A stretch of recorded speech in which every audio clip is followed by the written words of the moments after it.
Bonsoir à tous, vous êtes les très bienvenus dans notre univers végétal qui est joliment décoré par ma petite jardinière Nicole, vous la connaissez maintenant.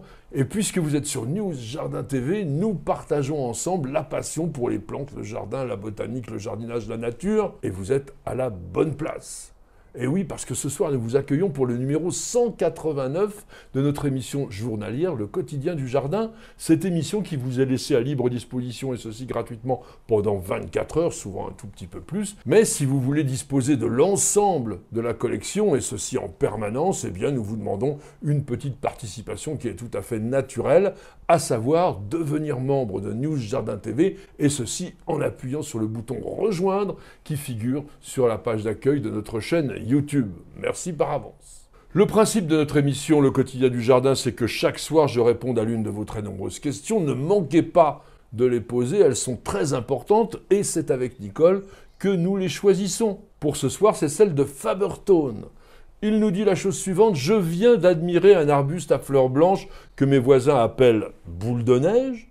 J'aimerais savoir s'il existe des plantes similaires, car j'ai envie de réaliser un massif tout blanc. Sachez que l'arbuste que l'on nomme couramment boule de neige est l'un des quelques 232 taxons que compte le genre Viburnum et que reconnaît aujourd'hui la nomenclature botanique internationale. Et il s'agit précisément du cultivar Viburnum opulus roseum. Et je vais vous détailler tout cela dans cette émission, ainsi bien sûr que quelques autres espèces. Le genre Viburnum est encore une fois une création de notre ami suédois Carl von Linné en 1753. Il faut savoir que Viburna, ou Viburnum, désignait déjà la viorne chez les Romains. Et ce nom dérivait du verbe viea, qui veut dire lier, attacher, tresser, parce qu'ils utilisaient les rameaux de la viorne lantane, Viburnum lantana, en vannerie, mais aussi pour faire des sortes de liens grossiers. Les Viburnums appartiennent à la famille du chèvrefeuille, les Caprifoliacées, qui a été créée en 1789 par le français Antoine Laurent de Jussieu. Et cette famille accueille un bon nombre de plantes connues des jardiniers, la Bellia,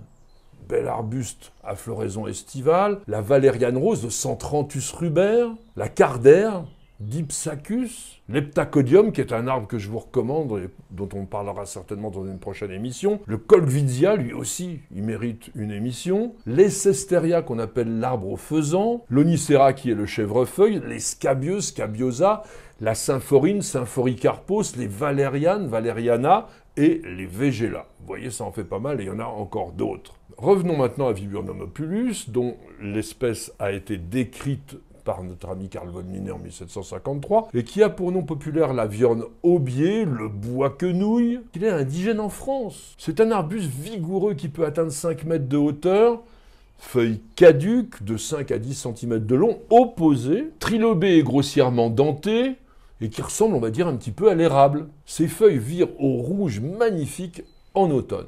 En mai, on va avoir des inflorescences, ce sont des corymbes, des fleurs blanches plates de 4 à 10 cm de diamètre qui sont composées de fleurs centrales fertiles, de forme tubulaire, elles sont petites, 1 à 2 cm de diamètre, et elles sont cernées de fleurons stériles, plats, blancs et d'une dimension similaire. Ces fleurs sont très nectarifères et elles attirent les abeilles.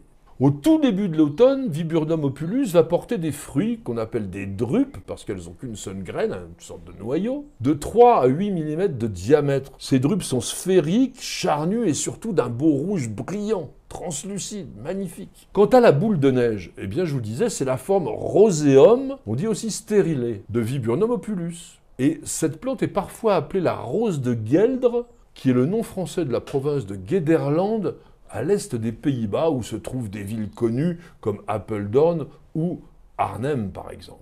Chez le boule de neige apparaissent en mai-juin des cimes sphériques, globuleuses, de 5 à 6 cm de diamètre, Elles sont d'abord véranis, et puis elles vont petit à petit blanchir, et elles sont composées uniquement de fleurs stériles. Parfois, il y a un léger ombrage rosé, c'est pour ça qu'on l'a appelé roséum, mais en général, il est quand même bien blanc. Et c'est une plante plus trapue que le type, qui dépasse rarement 3,50 m de haut. Quant au feuillage, les couleurs en automne, elles sont sublimes. Il y a d'autres cultivars chez Viburnum opulus qui sont intéressants pour le jardin, à commencer par Aureus. Les jeunes pousses et le feuillage sont jaune acide, les feuilles plates, blanc crème, les fruits rouge vif à rouge orangé. C'est une plante plus compacte, 2 mètres de haut maximum, et qui peut être facilement cultivée dans un bac à mi-ombre, parce qu'il ne supporte pas du tout le soleil direct, qui fait brûler le feuillage jaune. Compactum, comme son nom l'indique, est plus trapu, plus dense. Il ne dépasse pas 1,50 m de haut et lui aussi, il sera idéal dans un pot. Quant à Xanthocarpum, c'est une forme érigée et avec des inflorescences plates qui sont suivies en été de baies jaunes d'or, qui deviennent translucides à maturité et elles ont l'avantage de persister sur la plante jusqu'en hiver. C'est un bel arbuste de 2 à 3 mètres de haut et de large. Maintenant, pour satisfaire à la demande de plantes similaires qui a été exprimée par notre abonné, je vous propose de découvrir la viorne de Chine ou viorne dentelle. Il s'agit de Viburnum plicatum, un arbuste qui est originaire de Chine et du Japon et dont la description et dénomination a été réalisée en 1794 par un naturaliste et explorateur suédois, Carl Peter Thunberg. Viburnum plicatum se caractérise par sa silhouette étalée. Il va s'étendre jusqu'à 3 mètres.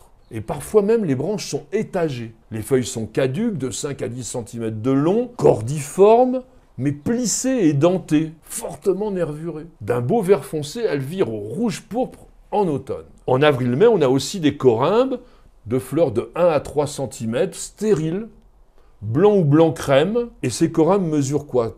4 à 8 cm de diamètre maximum, mais la floraison est très très abondante alors que la fructification est quasi nulle. Là aussi, chez Viburnum plicatum, il y a pas mal de cultivars intéressants. Commençons par l'anarte, plante particulièrement étalée, jusqu'à 4 mètres alors qu'une mesure 2 à 3 mètres maximum de haut, inflorescence plate de 15 à 20 cm de diamètre, répartie de manière régulière tout le long des branches horizontales.